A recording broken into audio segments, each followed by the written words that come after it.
As a lot of you know, that I'm going through quite a significant ups and downs in terms of overall feelings, some things that have been going on in my personal life, and we all have those crosses to bear. I've talked about this before. It's really how we manage those feelings. I mean, we can always hide those feelings for a temporary peace. You know, a lot of times people ignore it. They stay busy, active, and they forget about what actually happened, whether it was a loss in the family. Like I personally lost my mother here recently, and I lost my job. And a lot of people go through these times, these ups and downs, and they go through these traumatic experiences with the feeling that, you know what, if I just keep busy and I keep doing what I've got to do, then maybe I can just avoid it. And if I'm not thinking about it and if I'm staying busy in other ways, then maybe it's not going to be a problem. And see, that's the problem. That right there lies the problem. You know, the more we ignore it, the more we suppress those feelings. You know, there was obviously, I heard a news anchor as well. I don't want to throw his name out there, but I heard an interview. He was going through a very similar experience as I did, like I am. And that's basically, he said, you know what, for a while there, I believe he lost his brother. And he said, well, what he did was he just kept staying busy, kept doing what he did, living his life, and try to just keep forging ahead and sort of put all of those feelings in the peripheral, sort of not ignoring them, but knew that, you know what, if he put them all on hold, he could get through his day-to-day life. And I know this is a thing, and a lot of times, a lot of us deal with our traumatic experiences. Again, loss, family, job, a combination of, or both, or all of the above, and other things. Maybe bad health diagnosis from the doctor. Whatever it is, a lot of people deal with these things in different ways. And a lot of people deal with them by ignoring them, putting them to the side, thinking about other things, just staying busy and just doing what they think they need to do to keep moving forward in life. But nothing stops you harder in your tracks than a bad health condition or a loss. And there are cases where you can't stop, you can't blow past it, you can't keep moving. Matter of fact, the more you suppress this, you know, the more it becomes a bigger issue. It exacerbates later on in life. And that is what truly is a bad scenario for a lot of people. They just sort of ignore what they're dealing with. They ignore their feelings, or they manage it with a whole plethora of, you know, whether it's drugs, alcohol, you know, staying overly busy at work, doing things that sort of help them keep their mind off. But even these little hits, buying goodies, you know, taking alcohol, doing those things are temporary dopamine hits. You know, a person could be down in the dumpers because maybe they lost their job. You know what?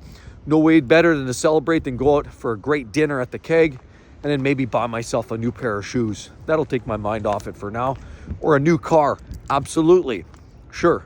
That happens for a short period of time. That hit brings you up, but then you come back down, and then the depression kicks in double time. See, what happens is the dopamine hit takes you up. You sort of stay there for a bit, but when it drops, it doesn't drop to where you started. It usually overshoots a little bit, and you get even further depressed. Sad. And that's what the problem is. And the only way that I found to manage those feelings, the only way to get through all of that, is to forge through it. Hit it head on. If you're having these feelings, express these feelings. Sometimes, sure, you need to be alone. Yeah, if you need to yell, if you need to scream, if you need to cry, if you need to laugh, whatever it is. Maybe there's that music. You know, a lot of times when I was dealing with what I was dealing with, I'd listen, you know, when my dad passed, for example, I'd hear music after, a lot of his old country music. You know, I used to, and I've mentioned this before, you know, he loved country singers, you know, like George Jones, Tammy Wynette. I don't want to get into it, but realistically, when I'd hear a song like that, it would actually tug at the heartstrings, and it really would draw out emotion, and even more so once he was gone. I mean, it was odd growing up, you know, in the household.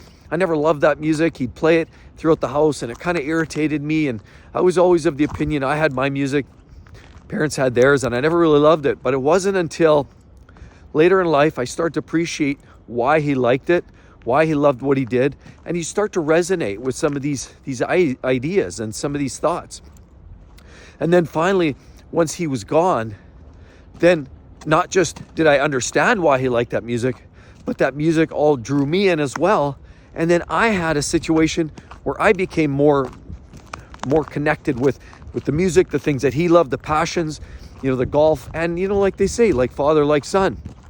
So the idea of suppressing these feelings is only going to come back and hit you harder later on. So if you need to cry, if you need to shout, if you need to yell, if you need to get rammy, maybe you need to go let out some steam, maybe go, go to I don't know, do something, maybe, I don't know, go play some racquetball, go jump, go hop, go for a bike ride, maybe even go practice boxing in the ring. I don't know. Everybody has to do their own thing in their own way. But what I found was basically you have to get through it. You have to work your way through life in a way that does allow you to express those feelings, not to suppress them, but to just get through it. Because once you come to grips, sit there, think about it, and properly mourn the loss of family, mourn the loss of this bad news and come to terms with it, mourn the loss of your job, moving on. Maybe you need a new job, maybe you're done, maybe retirement's the answer. Everybody has their own position in life, but the bottom line is suppressing your feelings is the first sure way to internalize stress, internalize these feelings, and later on they just come out like a shotgun blast. It's 10 times worse. You have to acknowledge, move on, acknowledge, first of all, these things happen, accept it, and realize that, you know what, there's only one way through it: living it, feeling it, and going through the mourning process. That's the only way to do it. Otherwise, it just balls up inside and turns you into a person you probably don't want to be. You know what? It's a hard time. It's a hard thing to think about, but realistically, if you're going through traumatic experience, if you're going through, bad scenarios, or you've had some, hard news to deal with, or some kind of trauma in your life, you've just got to manage it.